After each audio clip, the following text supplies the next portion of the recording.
Assalamualaikum warahmatullahi wabarakatuh. Innal hamdalillah nahmaduhu wa nasta'inuhu wa nastaghfiruh wa na'udzu billahi min syururi anfusina wa min sayyiati a'malina. May yahdihillahu fala mudhillalah wa may yudlil fala hadiyalah. Asyhadu an la ilaha illallah wahdahu la syarikalah wa asyhadu anna Muhammadan abduhu wa rasuluh. Allahumma shalli ala Muhammad wa ala ali Muhammad kama shallaita ala Ibrahim wa ala ali Ibrahim innaka Hamidum Majid. Allahumma barik ala Muhammad wa ala ali Muhammad kama barakta ala Ibrahim wa ala ali Ibrahim innaka Hamidum Majid. Ibu-ibu yang dirahmati Allah, alhamdulillah kita bersyukur kepada Allah Subhanahu wa taala di kesempatan pagi hari ini kita bersama dimudahkan dan dilapangkan oleh Allah untuk menuju rumah dari rumah-rumah Allah untuk berhadir di salah satu majelis dari majelis ta'lim. Dan tentunya kita sama-sama berharap dan berdoa semoga apa yang kita lakukan di kesempatan pagi hari ini adalah ketaatan dan ibadah yang mendatangkan rahmat dan ridha dari Allah Subhanahu wa taala. Amin ya rabbal alamin. Ibu-ibu yang dirahmati Allah Subhanahu wa taala, pagi hari ini kita akan bersama dengan salat-salat yang diperbolehkan ketika kita berada pada waktu yang terlarang. Salat yang diperbolehkan ketika kita berada pada waktu yang terlarang. Sebagai gambaran umum bahwasanya ada 3 waktu yang kita dilarang untuk mengerjakan sholat. Ada 3 waktu yang kita dilarang untuk mengerjakan ibadah sholat. Yang pertama disebutkan oleh Nabi SAW, ba'da subhi, setelah selesai sholat subuh sampai munculnya matahari. Ini waktu pertama kita dilarang untuk mengerjakan sholat. Setelah sholat subuh sampai munculnya matahari. Yang kedua yang dilarang kita mengerjakan sholat adalah pada saat matahari tepat di atas kepala kita sampai masuknya adzan zuhur. Taruhlah misalnya sekitar jam 12 siang, itu dilarang mengerjakan sholat sampai masuknya waktu zuhur. Waktu yang ketiga yang dilarang kita mengerjakan sholat adalah setelah selesai sholat asar sampai ghurubi syams, sampai terbenamnya matahari, sampai masuknya waktu maghrib. Inilah 3 waktu yang dilarang oleh Nabi SAW untuk kita mengerjakan sholat. Kenapa 3 waktu ini dilarang oleh Rasul SAW?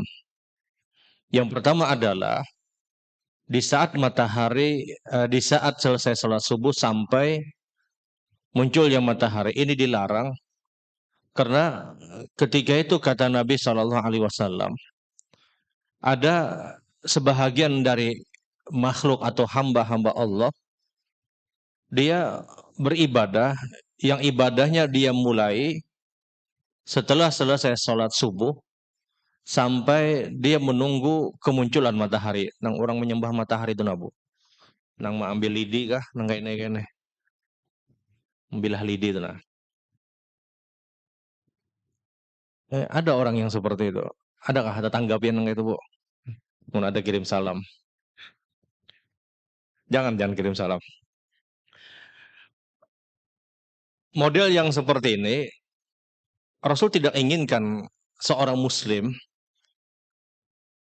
beribadah di waktu tersebut karena gambarannya seakan-akan meridhoi sebagaimana ibadah yang mereka lakukan. Nah, Rasul ingin jauhkan umat muslim, umat Islam untuk tidak beribadah di waktu sebagaimana mereka beribadah di waktu tersebut. Jadi biasa mereka itu mulai kapan? Waktu ibadat mereka itu mereka mulai itu biasa setelah subuh. Dan puncaknya adalah ketika baru muncul sinar matahari. Mataharinya belum muncul. Nah, ini durasi waktu yang terjadi pada orang-orang yang beribadat di waktu tersebut. Sehingga Nabi ingin jauhkan kaum muslimin di waktu tersebut untuk tidak sholat pada waktu tersebut. Agar tidak terjadi tasyabuh. Ikut-ikutan. Itu yang pertama. Adapun sebab yang kedua, Kenapa Nabi Shallallahu Alaihi Wasallam melarang kita untuk sholat pada saat matahari tepat di atas kepala kita? Ini pun dijelaskan oleh Nabi Shallallahu Alaihi Wasallam. Dzalika kaihu min naridil jahannam. Karena di waktu tersebut adalah waktu terbukanya neraka jahanam. Makanya panas-panasnya di waktu itu. Sehingga dilarang oleh Rasul Shallallahu Alaihi Wasallam. Kemudian yang ketiga, waktu yang ketiga yang terlarang tadi adalah yang setelah asar sampai terbenamnya matahari. Ini pun ibadat yang dilakukan sebagaimana model yang pertama tadi. Mereka punya waktu ibadat itu 2 kali. Pertama, selesai subuh tadi, sampai menyambut kedatangan matahari. Yang kedua, setelah asar di waktu sore, sampai tenggelamnya matahari. Ya sama, kurang lebih aja, ambil bilah lidi juga sama. Nah ini 2 waktu ini, itu 3 waktu ini dilarang karena ada sebab sebagaimana yang disebutkan oleh Rasul Shallallahu Alaihi Wasallam. Jadi terkadang syariat yang ditetapkan oleh Allah dan Nabi Shallallahu Alaihi Wasallam itu dijelaskan sebab musababnya. Namun banyak juga tidak dijelaskan. Kalau ada dalil dari hadis-hadis Rasul yang menjelaskan, maka itu yang ditetapkan. Akan tetapi mayoritas memang bahwasanya waktu atau keadaan ibadah yang kita lakukan itu hikmahnya tidak dijelaskan. Tapi sedikit yang dijelaskan sebagaimana yang ulun sebutkan tadi. Kita tidak akan pernah bisa mengetahui kenapa sholat maghrib itu harus 3 rakaat. Kita tidak akan pernah bisa mengetahui juga kenapa isya itu harus 4 rakaat. Tapi di dalamnya pasti ada hikmah. Karena kejelasan Allah menyebutkan, wa ma utitu minal ilmi illa qalila. Kalian kata Allah hanya sedikit diberikan ilmu. Kita banyak tidak mengetahui kenapa ini diperintahkan, kenapa ini dilarang, tapi semuanya pasti kembali kepada kita. Nah, sama ketika 3 waktu tersebut dilarang, ternyata ada hikmah yang disampaikan oleh Rasul Sallallahu Alaihi Wasallam. Yang pertama tadi adalah agar tidak tasyabuh, begitupun juga pada poin yang ketiga. Poin yang kedua tadi adalah itulah kata Nabi waktu terbukanya neraka jahanam. Sehingga 3 waktu ini pun dilarang untuk kita mengerjakan sholat. Ini secara umum. Akan tetapi ada sholat-sholat yang kita diperbolehkan untuk mengerjakannya walaupun pada waktu yang terlarang. Nah ini yang akan kita bahas. Ada sholat-sholat yang kita boleh mengerjakannya walaupun pada waktu yang terlarang tadi. Yang pertama adalah siapapun yang dia kehilangan. Bawa minum dulu boy. Sarut boy. Pian puasa kah? Pian puasa lu tetap minum juga.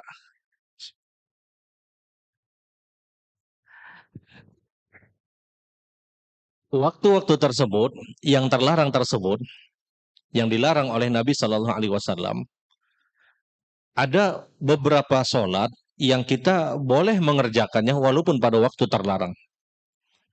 Yang pertama adalah siapapun yang kehilangan sholat yang 5 waktu, dia tidak mendapatkan sholat yang 5 waktu. Kemudian dia sadar dia belum mengerjakan sholat yang 5 waktu, sadarnya dia tepat pada waktu terlarang. Maka dia diperintahkan untuk mengerjakan sholat. Contoh, ada orang yang lupa mengerjakan sholat, ya bukan lupa, orang yang tertidur ketika ibadah sholat subuh. Dia bangun misalnya pada saat di waktu yang terlarang, taruhlah misalnya jam 6 lewat misalnya, hampir setengah 7 misalnya. Itu dilarang secara umum mengerjakan sholat. Tapi sebabnya adalah ketika dia belum mengerjakan ibadah sholat subuh, maka dia diperintahkan untuk mengerjakan sholat subuh walaupun pada waktu terlarang. Walaupun ketika itu ada sebagian dari makhluk Allah Subhanahu wa taala yang dia menyembah misalnya matahari, menyambut kedatangan matahari.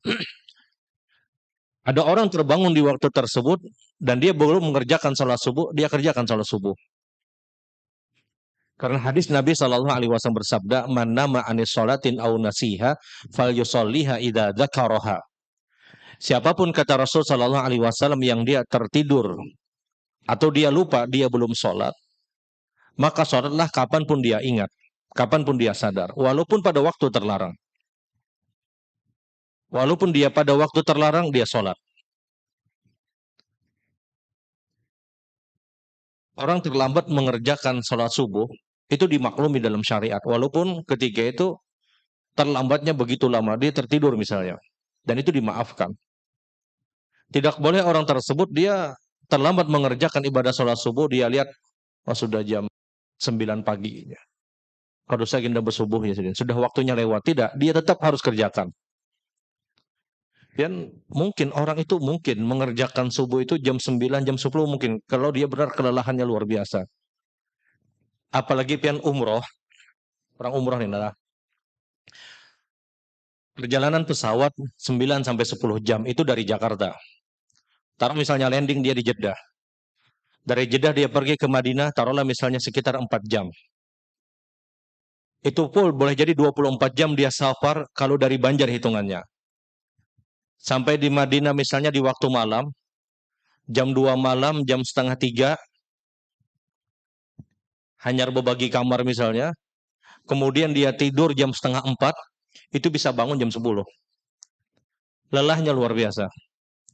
Dan itu dimaklumi. Orang yang mungkin tidak pernah subuhnya terlambat, itu di hari tersebut mungkin terlambat. Karena kelelahan tadi. Karena kelelahan tadi. Dan ini sebagaimana yang perlu sampaikan, pernah terjadi pada diri Rasul Shallallahu Alaihi Wasallam. Rasul Shallallahu Alaihi Wasallam beliau ketika safar, pada saat akan pulang ke kota Madinah, pada saat itu sudah di waktu malam. Kata Nabi, kita jangan masuk Madinah di malam ini, kata beliau. Karena Rasul tidak menginginkan kedatangan beliau itu terjadi di waktu malam. Maka Rasul perintahkan kepada seluruh para sahabat untuk beristirahat di tempat tadi. Kita tidur dulu, kata Rasulullah. Rasul pesan kepada Bilal, Bilal, engkau jangan tidur. Kalau sudah masuk waktu subuh, bangunkan kami semua. Maka ketika itu, tidurlah Rasulullah, dan qadar Allah, Bilal pun juga ternyata tertidur. Pertama yang bangun ketika itulah Rasul Shallallahu Alaihi Wasallam. Pada saat Nabi Shallallahu Alaihi Wasallam bangun, ketika itu sudah tulu'u isyams, ketika itu matahari sudah terbit. Matahari terbit jam 7, jam 8 mungkin. Nabi Shallallahu Alaihi Wasallam baru terbangun dan belum mengerjakan sholat subuh. Barulah kemudian Nabi mengerjakan qobliyah subuh, kemudian sholat subuh. Ini gambaran seorang Rasul Shallallahu Alaihi Wasallam saja itu ditetapkan dan ditakdirkan oleh Allah tertidur, kemudian bangun pada saat munculnya matahari. Sehingga kalau orang tersebut di dalam kelelahannya luar biasa, capeknya luar biasa, dan dia bukan orang yang ta'amada qalbah, dia bukan orang yang bersengaja untuk menunda sholat subuhnya, itu dimaafkan dalam syariat. Itu dimaafkan dalam syariat.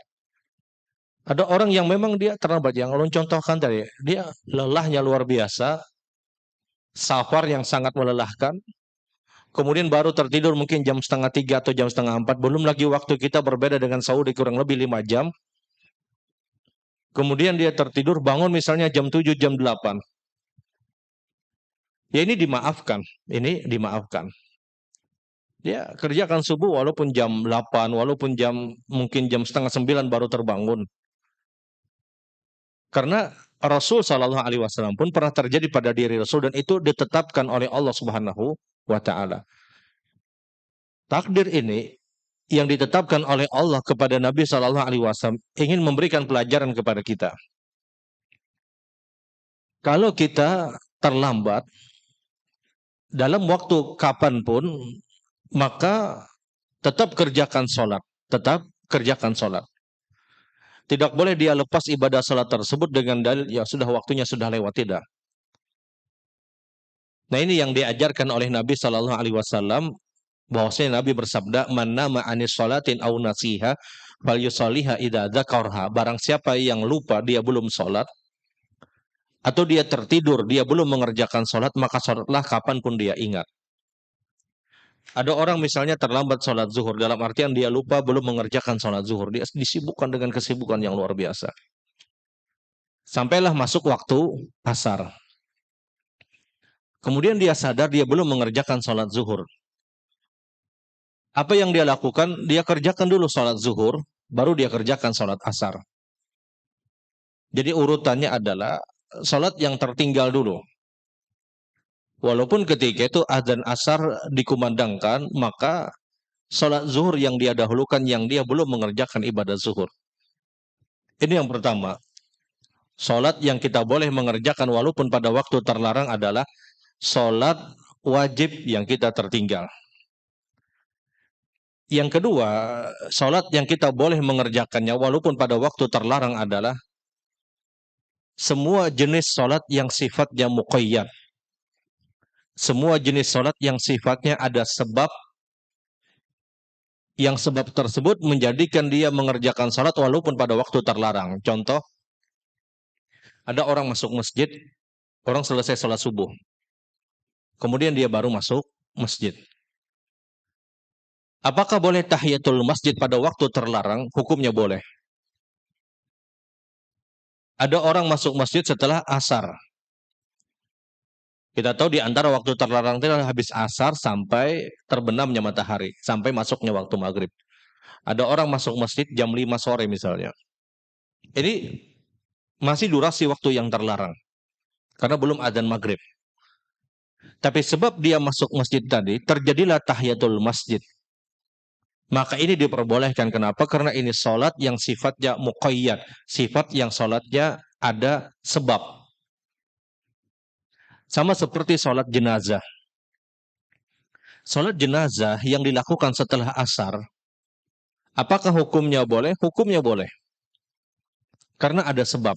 Ada sebab. Adanya jenazah, maka terjadilah sholat jenazah walaupun pada waktu terlarang. Sehingga, mohon maaf, tidak disalahkan sebenarnya secara hukum. Tidak disalahkan. Dari sebahagian saudara-saudara kita yang mengerjakan sholat jenazah, taruhlah misalnya sebelum zuhur. Jam 12 misalnya. Di masjid sebelum zuhur, ada beberapa masjid jenazahnya sudah dihadirkan. Kemudian dia kerjakan sholat jenazah dulu, baru sholat zuhur. Secara hukum tidak disalahkan. Tapi ini bicara afdoliyah. Yang lebih utama adalah dia kerjakan zuhur dulu, baru dia mungkin mengerjakan sholat jenazah. Tapi kalau ada orang yang mengerjakan sholat jenazah sebelum adzan zuhur, itu pun hukumnya diperbolehkan. Kenapa? Karena ada sebab. Ini perlu ulun sampaikan karena sebahagian kita salah memahami ketika ada sebahagian dari saudara-saudara kita melaksanakan sholat jenazah sebelum adzan zuhur. Wah, ini kada boleh ya Siden. Bolehnya adalah setelah zuhur. Kalau itu terlarang, maka semestinya setelah asar pun terlarang. Karena itu masuk pada waktu-waktu yang terlarang.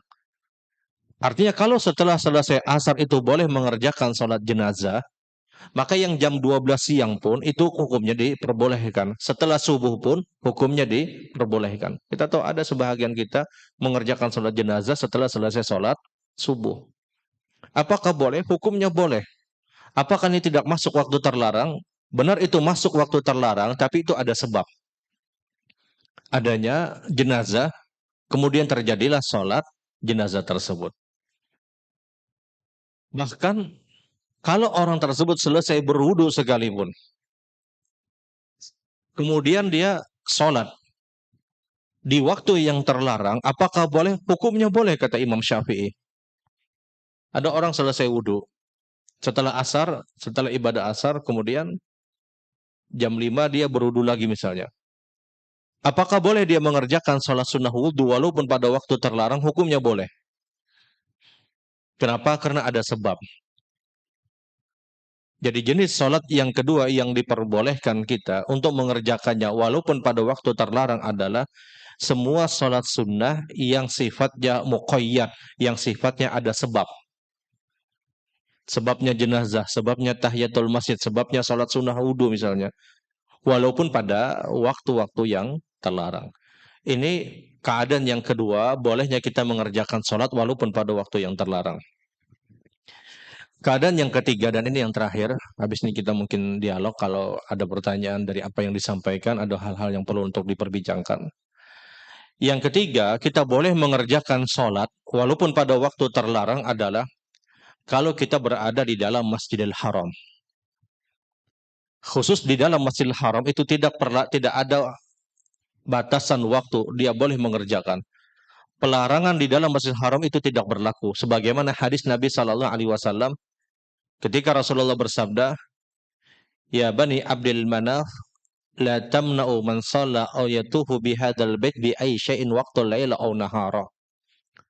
Wahai keluarga Bani Abdul Manaf, maksudnya beliau bersabda juga kepada kita, jangan sekali-kali kalian melarang orang untuk mengerjakan sholat di dalam Masjidil Haram dan untuk tawaf di areal Ka'bah ini. Kapanpun dia inginkan, baik di waktu siang ataupun di waktu malam. Nah, ini dalil kata para ulama bahwasanya orang yang berada di dalam Masjidil Haram, dia boleh sholat sunnah, baik sholat sunnah muqayyad ataupun sholat sunnah mutlak, walaupun pada waktu-waktu yang terlarang. Pian kalau umrohan di Mekah misalnya, selesai sholat subuh, pian kerjakan lagi sholat sunnah 2 rakaat. Sholat sunnah mutlak misalnya. Apakah boleh? Hukumnya boleh. Tapi itu tidak berlaku pada masjid yang lain. Di Nabawi itu terlarang. Sebagaimana juga terlarang pada masjid-masjid yang lain. Khusus Masjidil Haram itu tidak ada larangan. Makanya Rasul Shallallahu Alaihi Wasallam menyebutkan, jangan kalian melarang orang sholat di dalam Masjidil Haram ini atau tawaf di dalam Masjidil Haram ini bi aisya'in waqtal laila aw nahara, kapanpun dia inginkan, siang ataupun malam. Khusus Masjidil Haram itu tidak ada pelarangan. Pian hendak karena orang umrah atau orang haji itu ke sana itu niatnya menambahi pahala. Dia ingin benar-benar panen pahala di tempat tersebut. Bayangkan pian 2 rakaat di haram, 2 rakaat di dalam Masjidil Haram, itu sama 200.000 rakaat di Masjid Ar-Rahmah. Di Sabilal ya juga sama aja. Al-Jihad ya juga. 2 rakaat di Masjidil Haram itu sama 200.000 rakaat di tempat yang lain. Dan orang-orang umrah, orang-orang haji, mereka berpikir, mereka ingin tambah pahala. Mereka ingin memperbanyak pahala. Dan ini kesempatan yang tidak dimiliki oleh semua orang, hanya orang-orang yang dipilih. Orang berangkat umrah atau orang berangkat haji, itu sebabnya ada 3. Kalau kada nasib, nisab, atau nasab. Nasab kuitannya sugih, anaknya dibawahi. Nisab orang dasar sugih, makanya ada nisab dan haul. Nasibnya tahu-tahu dibawahi orang. Nah, nasib ini banyak jawabannya. Nisab, ya kapanpun ada panggilan, terjadi labbaik Allahumma labbaik, dia berangkat. Karena ada urusan, dia berangkat. Karena kapan lagi dia ingin tambah pahala? Mohon maaf, Anda jangan pernah bangga keliling dunia, Singapura, Thailand, dan yang lainnya, tapi tidak pernah ziarah ke Mekah dan Madinah. Orang sholat di Masjidil Haram itu dikalikan 100.000. Dia qobliyah subuh sekali aja di sana, sama 100.000 kali kita qobliyah subuh di tempat lain. Bebuhannya tenang, qobliyah subuh sekali aja, sama kita qobliyah subuh di tempat lain 100.000. Pian bagi aja 100.000 bagi 360 hari, berapa tahun dapatnya? Nya sekali aja kita sekian tahun baru mampu menyamai. Bebuhannya syuruk sekali aja. Syuruk di Masjidil Haram itu sekali aja. Sama kita syuruk 100.000 di tempat lain.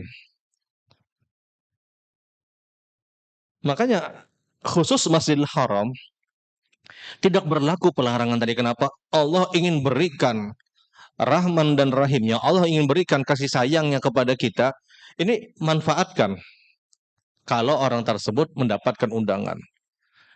Sehingga berlakulah syariat sebagaimana yang disebutkan tadi.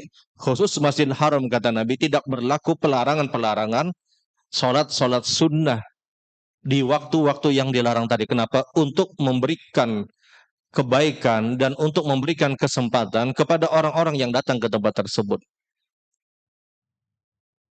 Inilah 3 keadaan yang kita boleh mengerjakan sholat walaupun pada waktu terlarang. Yang pertama tadi adalah kalau orang tersebut lupa dia belum sholat yang 5 waktu, kemudian dia sadar, dia ingat tepat pada waktu yang terlarang, dia sholat.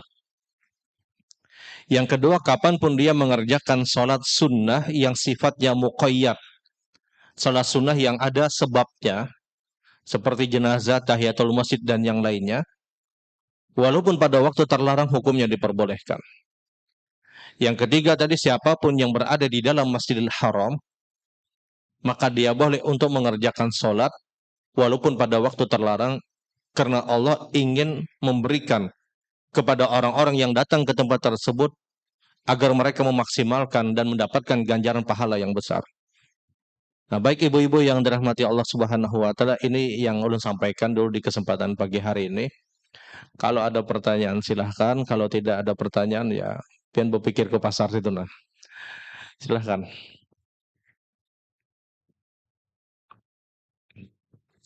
Ibu-ibu sekalian, silakan.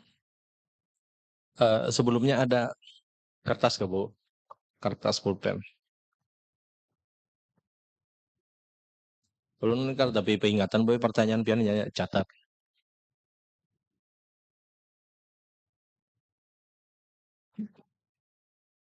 Ya boleh. Ya, silakan. Di Masjidil Haram, karena saking membludaknya yang datang, kemudian jemaah sangat banyak sekali, karena barangkali habis pandemi 2 tahun itu tidak ada kegiatan di sana, lalu sangat membludak sekali. Sehingga kami melihat ada yang sholat itu di ruko, depan ruko, di jalan-jalan. Nah, terkait dengan itu, apakah yang sholat di tepi jalan atau di depan ruko tadi, pahalanya juga sama dengan 1 rakaat itu 100.000 kali? Apakah sama dengan yang ada di dalam masjid? Namun juga mengikuti imam yang ada di dalam masjid. Demikian, terima kasih. Wassalamualaikum warahmatullahi wabarakatuh.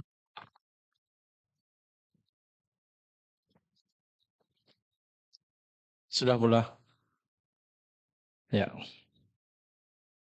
Baik, kita mungkin sambil jalan. Yang pertama adalah di Madinah, di Raudhah, yang faktanya memang itu berdesakan dan tidak ada tempat yang paling diincar oleh orang-orang yang pergi ke Madinah setelah mereka masuk di dalam Masjid Nabawi kecuali ke Raudhah. Kenapa? Karena jelas sebab hadis Nabi Shallallahu Alaihi Wasallam, ma baina mimbari raudhatu min riyadil jannah. Di antara rumahku dan mimbar, kata Nabi, itulah taman dari taman-taman sorga. Para ulama memahami seorang yang sudah sempat beribadah di Raudhah, mereka sangat-sangat mudah nanti berada di sorga Allah Subhanahu wa taala. Dengan catatan ibadah mereka adalah ibadah yang ikhlas. Nah, menjaga keikhlasan ini berat. Karena ya kita tidak bisa, benar memang tidak bisa menghukumi fulan ria, fulan ikhlas, tidak bisa. Ada orang yang masuk ke Raudhah, seberatan orang di kameranya. Sidin berkisah, tahu lah ikam aku ke Raudhah, aku aja sorangan orang Indonesia. Kita tidak tahu apakah dia ria atau tidak, namun ini tantangan. Karena kalau dia mampu ikhlas, pada saat dia berada di Raudhah dan dia beribadah dengan ibadah yang baik, ibadah yang benar, dia punya peluang sangat besar untuk berada di dalam surga Allah Subhanahu wa taala. Karena Rasul menetapkan ma baina baiti wa mimbari raudhatu min riyadil jannah, antara rumahku dan mimbarku, kata Nabi, inilah taman dari taman-taman surga. Yang seakan-akan orang beribadah di tersebut, di tempat tersebut, seakan-akan dia sudah berada di taman surga. Yang seakan-akan orang yang beribadah di tempat tersebut, dia benar-benar mendapatkan rahmat dari Allah Subhanahu wa taala. Rahmat Allah itu kontan diberikan. Inilah sebab kenapa orang itu berdesakan. Dan wajar, semua orang pasti berebut. Dan Raudhah bebaya dibuka aja, itu bukahan, kayak lomba lari. Kayak lomba lari. Wajar mereka menginginkan kebaikan, itu wajar. Pian kada kawal laos juga di sana, sembahyang di sunat sana, bebaya pindah, bebaya selesai salam suruh orang berjauh. Berdoa lawas-lawas digawel-gawel orang. Ya, Wajar, kenapa? Karena orang mengincar tempat tersebut, sehingga memang faktanya demikian.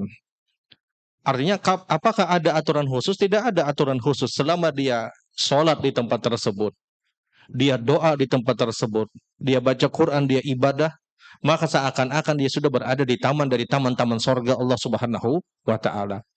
Dan tidak ada tempat yang terbaik di Madinah, di dalam Masjid Nabawi, kecuali di Raudhah. Kecuali di Raudhah. Kalau dulu Raudhah nyaman mana di Ciri. Kalau ada karpet hijau berarti lain Raudhah.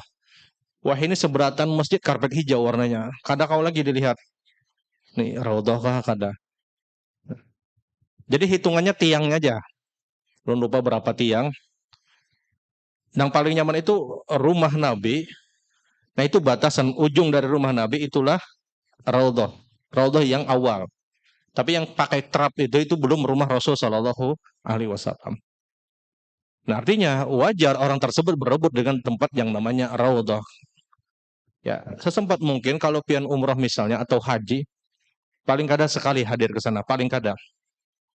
Kalau pian punya kesempatan yang sudah perbanyak doa, kalau memungkinkan. Kalau pian ngalih banyak doa, pian doa secara khusus saja. Ya Allah kabulkan doa yang pernah hamba minta ya Allah. Ya sudah masuk seberataan. Atau berdoa ya Allah, hamba memohon semua kebaikan yang pernah diminta Rasulullah dan hamba berlindung dari semua kejahatan dan kejelekan yang Rasulullah pernah berlindung. Karena antrian Raudhah itu luar biasa. Saingan pian kada orang Indonesia aja. Banyak. Antrinya panjang, hanya dibuka-bukahan.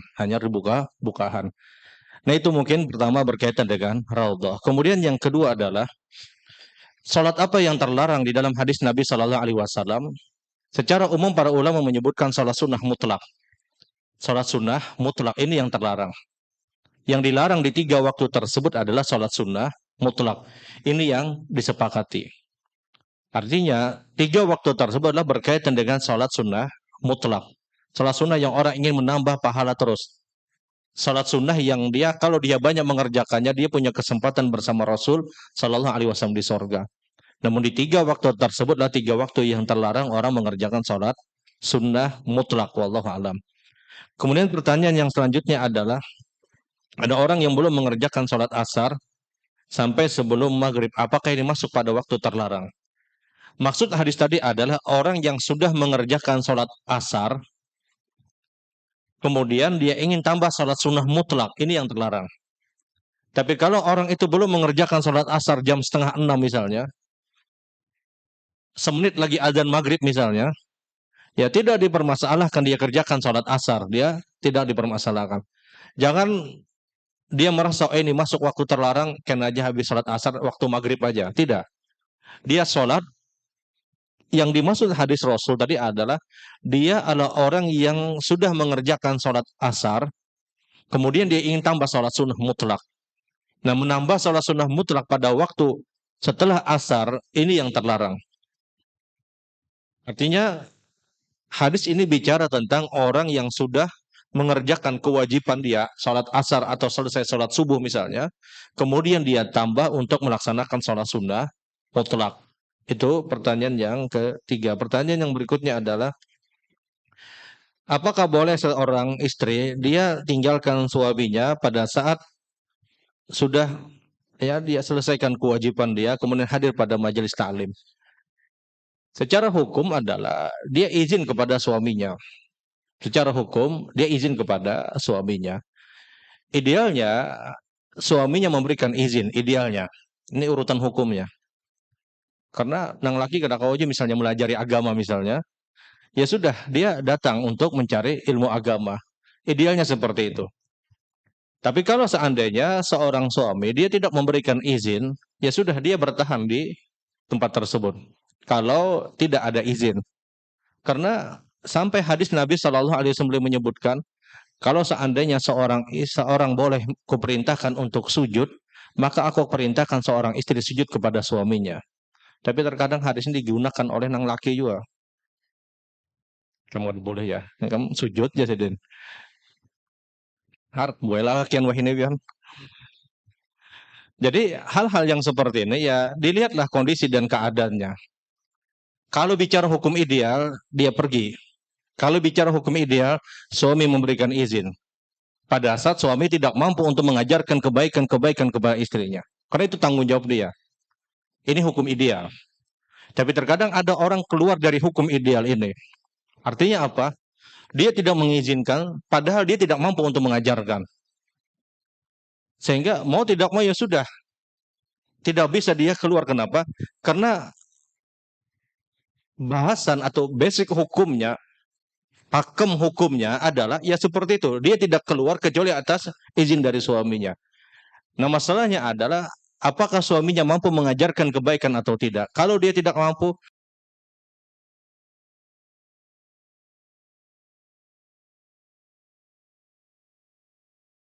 Allah Subhanahu wa taala. Ini yang terkadang juga terlewatkan oleh sebahagian orang. Jadi ya nang nyaman tuh ya bermusyawarah aja. Semingguan misalnya. Nah, berapa hari ulun boleh sekian hari ya sini. Ya sudah, dimusyawarahkan. Karena kalau kita tolak misalnya tanpa izin suami misalnya, ya kada nyaman juga. Nyeguring juga sudah aja.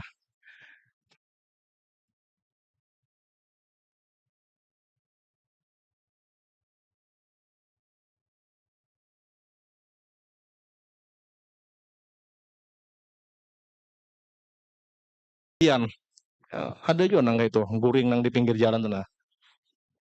Tapi pian jangan beri obat non laki. Ya, artinya hukum ideal seperti itu, hukum ideal seperti itu. Wallahu a'lam. Kemudian pertanyaan yang selanjutnya adalah kenapa seorang perempuan dilarang untuk ikut mengantarkan jenazah? Ini yang ditetapkan oleh Rasul Shallallahu Alaihi Wasallam. Wallahu alam hikmahnya, kalau pian kejar hikmah hadis Nabi tidak disebutkan. Tapi hikmah pernyataan para ulama ada untuk mencegah terjadinya fitnah.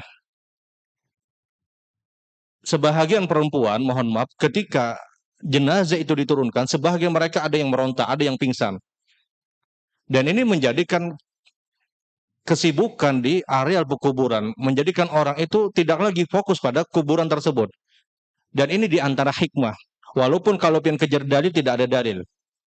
Sebahagian perempuan bahkan mungkin mayoritas adalah ketika suaminya meninggal dunia kemudian diturunkan ke kuburan tersebut, jenazahnya diturunkan, sebahagian mereka ada yang pingsan, sebahagian mereka ada yang menangis, meronta dan yang lainnya. Ini yang tidak diinginkan dalam syariat.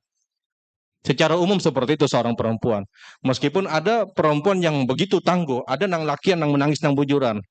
Ya, tidak mutlak memang, namun kita bicara al-ghalibu yuhkam, hukum mayoritas itu yang diambil. Sehingga hikmahnya adalah agar tidak terjadi keributan atau tidak terjadi hal-hal yang tidak diinginkan, tersingkap aurat dan yang lainnya misalnya, maka terjadilah pelarangan tersebut. Sekali lagi, meskipun kalau pian kejar dalil, kenapa Rasulullah SAW melarang? Karena itulah ketetapan yang ditetapkan. Ketika ada sahabat Nabi SAW meninggal dunia, maka pada saat masuk ke area daerah Baki, pekuburan Baki di kota Madinah, Nabi dikhabarkan oleh para sahabat, ya Rasulullah, kaum perempuan ikut hadir ya Rasulullah. Maka Nabi SAW kemudian berpaling kepada kaum perempuan, boleh berkata, irji'na kunna fa'inna kunna ma'jurat. Kalian pulang semua, kata Rasul. Karena sesungguhnya kalian sudah dapat pahala. Perempuan, kalau dia sudah melaksanakan sholat jenazah, walaupun dia tidak mengantarkan jenazah tersebut, dia sudah dapat pahala 2 qirat. Dia sudah dapat pahala 2 qirat. Beda laki-laki, dia harus ikut mengantarkan jenazah. Makanya Rasul SAW menyebutkan irjina kunna fa innakum wa'jurat. Kalian pulang semua, kata Nabi, kalian sudah dapat pahala. Karena keinginan kaum perempuan pada saat itu, pada saat mengantarkan jenazah, mereka mengincar pahala 2 qirat. 1 qirat itu sama seperti besarnya, bahkan lebih baik seperti besarnya Gunung Uhud. Gunung Uhud itu gunung terpanjang di kota Madinah. Uhud itu kata para ulama tidak hanya area peperangan Uhud, itu Gunung Uhud. Kalau pilihan keluar dari pagar 24, pagar 25 di kota Madinah, di Nabawi itu ada pagar 24, 25, pagar 24, 25, tahu ya kalian lah, yang bon artis banyak bergambaran di situ. Pagar 24, 25 kalau keluar itu langsung pengen melihat gunung. Itu sambungan Gunung Uhud. Sambungan Uhud. Kalau ada orang yang melaksanakan sholat jenazah, dia dapat pahala 1 qirat. Besarnya seperti Gunung Uhud. Itulah nanti yang ditimbang pada kehidupan akhirat. Tapi kalau ada orang yang ikut menguburkan, dia dapat pahala 2 qirat. Kaum perempuan di zaman Nabi tahu hadis ini sehingga mereka ingin mengincar 2 qirat tadi. Akhirnya mereka ikut mengantarkan jenazah.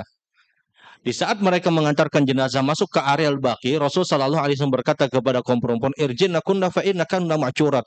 Kalian pulang semua, kata Rasulullah, kalian sudah dapat pahala. Ini dalil kata para ulama, seorang perempuan yang dia sudah melaksanakan sholat jenazah, dia sudah dapat pahala 2 qirat. Jadi sekali lagi, wallahu alam hikmah terbesar kenapa. Namun paling tidak ini yang ditetapkan. Kalau pian ingin jawab, jawabannya adalah secara umum banyak dari kaum perempuan ketika mengantar jenazah mereka banyak meronta, nangis dan yang lainnya, sehingga ini yang dikhawatirkan. Ini yang dikhawatirkan. Tapi kalau pian mengantar jenazah masuk ke tempat pekuburan, kemudian jenazah sudah ditimbun dengan tanah, selesai. Walaupun 1 menit sudah selesai dikuburkan, pian datang tidak dipermasalahkan. Dan itu hukumnya sudah ziaratul kubur, bukan hukumnya mengantarkan jenazah masuk ke liang lahat, tidak. Pian ikut saja, tapi pian begana di mobil aja dulu. Atau berdiri dari tempat yang jauh misalnya. Orang selesai menguburkan, pian datang. Ini tidak dipermasalahkan. Yang dipermasalahkan oleh para ulama, dia melihat detik-detik turunnya jenazah tersebut ke bawah. Ini yang dipermasalahkan. Ini yang tidak diharapkan. Karena di poin itulah, ini semuanya ini gawian lakian, bukan pekerjaan perempuan. Apa faedah mereka? Apa faedah perempuan itu hadir di areal kubur? Tidak ada faedah. Menolongi kada, mengalihi iya.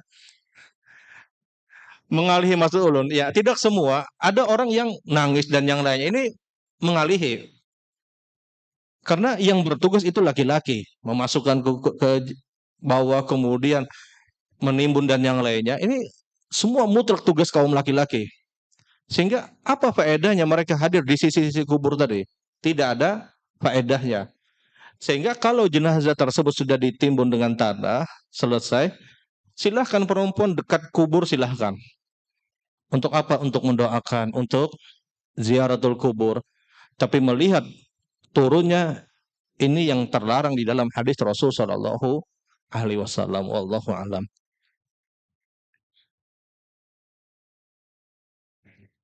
Pertanyaan berikutnya adalah, di dalam Masjidil Haram ternyata ada sebahagian orang yang tidak masuk untuk sholat ke dalam masjid tersebut karena padat dan banyaknya jamaah. Sholatlah mereka di areal pertokoan. Apakah mereka mendapatkan kali 100.000? Tidak. Yang dapat itu adalah orang yang masuk. Sebagaimana hadis Nabi Shallallahu Alaihi Wasallam, "Man sholat fi masjidi hada," siapa yang sholat di dalam masjidku ini, atau sholat di dalam Masjidil Haram, kata Nabi, ini yang dapat. Kalau itu dapat, apa bedanya orang yang sholat di hotel? Baik di hotel sini kada besasakan, AC. Apa bedanya sembahyang aja di rumah? Kalau satu lah sudah. Artinya yang dimaksud hadis tersebut adalah orang yang sholat di dalam masjid, bahkan di halaman pun itu tidak diharapkan. Kayak apa jika kau masuk, ya sudah bersungsung. Dia lebih pagi, dia lebih awal, karena untuk meraih pahala besar harus perlu perjuangan. Kita tidak akan mendapatkan sebuah kelezatan kecuali diawali dengan kesusahan yang luar biasa. Dan ini pasti. Nah, seorang berada pada sebuah kenikmatan kecuali dia berusaha dulu. Mustahil dia mendapatkan kenikmatan dengan jalan yang mulus. Tidak ada kamusnya, tidak ada rumusannya. Dalam hidup ini, terlebih ketika bicara kehidupan akhirat. Karena ada orang hidup itu langsung nyaman, pasti ada hal-hal yang menjadikan dia berjuang dan yang lainnya. Ya, masuk Masjidil Haram, dia misalnya sejam sebelum azan dia masuk dulu, atau 2 jam dia masuk dulu. Karena dia harus berkorban untuk meraih pahala yang begitu besar. Karena kalau itu diperbolehkan, dalam artian ini ada fatwa-fatwa yang tidak diharapkan, sama aja jasiden. Alasannya apa? Sama-sama tanah haram. Sama-sama tanah haram. Maksud tanah haram itu adalah tanah daerah yang orang-orang kafir dilarang masuk ke tempat tersebut. Ini yang dinamakan tanah haram. Karena ada, ya ulun kata juga dari mana bubuhannya ini sama aja jasiden. Tanah haram, sembayangan di hotel aja lah jasiden. Sembayangan di hotel aja. Dalilnya apa? Ini tanah haram. Maksud tanah haram tersebut adalah bukan 100.000-nya, bukan. Tanah haram tersebut adalah tempat daerah yang orang kafir dilarang masuk ke tempat tersebut. Ini yang dimaksud dengan tanah haram, baik Mekah ataupun Madinah. Adapun sholat mutlak harus terjadi ke dalam masjid kalau ingin mendapatkan pahala sebagaimana yang disebutkan oleh Rasul Shallallahu Alaihi Wasallam. Wallahu a'lam.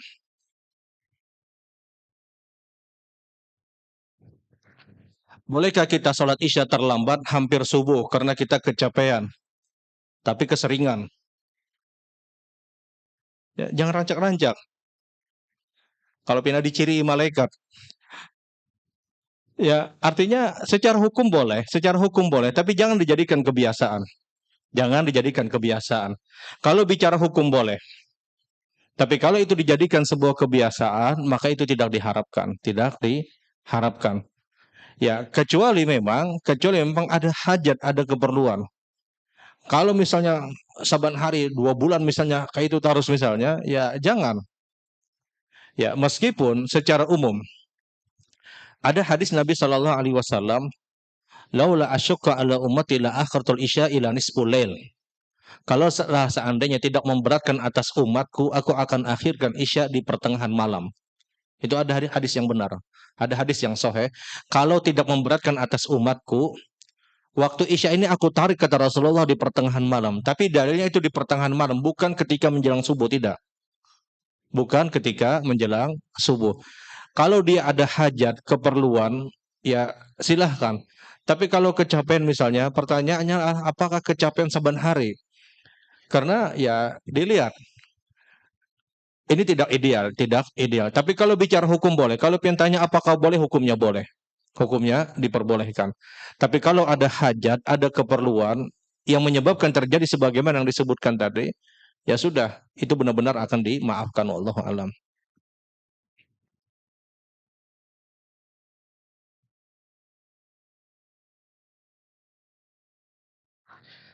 Bagaimana hukumnya kalau kita menceritakan tentang keluarga, anak, cucu kepada orang lain, baik itu status sosial, pekerjaan, pendidikan mereka, sedangkan orang lain tersebut tidak menanyakan hal tersebut? Ya, orang kada betakun sini berkisah. Ini mendengarkan maukah ada itu aja. Kalau yang mendengarkan ada masalah, ya sudah tidak masalah. Kalau dia menceritakan tersebut, dia ya mungkin ingin memberikan pelajaran kepada orang lain, ya anakku di sini asalnya kene-kene, ya silahkan kalau dia ingin memberikan hikmah. Tapi masalahnya nang mendengarkan hakun kada. Ada nang hakun kada tapi ikhlas, ada nang hakun tapi nya ikhlas saja. Ya artinya dilihat. Karena hal-hal yang seperti ini pun mohon maaf hampir-hampir kita tidak akan pernah memberikan manfaat. Yang dikhawatirkan justru jatuh kepada perbuatan ria yang dikhawatirkan. Ingin dapat pujian, ingin dapat sanjungan misalnya. Tapi kalau dia ingin sampaikan cerita tersebut untuk memberikan pelajaran kepada orang, agar orang tersebut juga meniru apa yang ada pada dia, maka fa'ama binikmati rabbika fahaddits. Adapun dengan nikmat Allah, silahkan kalian ceritakan, kata Allah. Boleh menceritakan, tapi dengan batasan-batasan dia berdiri pada keikhlasan. Dan ini yang sulit. Godaannya luar biasa. Di awal dia mungkin ikhlas cerita, tapi di pertengahan dia mungkin sudah ingin mendapatkan pujian. Nah, kalau dia berada pada keadaan yang demikian, maka tidak diharapkan, tidak diinginkan. Karena mungkin orang pun akan menilai pada orang tersebut, wah ini dia terlalu takabur, terlalu ujub dan yang lainnya, maka dia harus menghindari pintu-pintu syaitan. Wallahu alam. Baik ibu-ibu yang dirahmati Allah Subhanahu wa taala, mungkin ini yang ulun sampaikan di kesempatan pagi hari ini.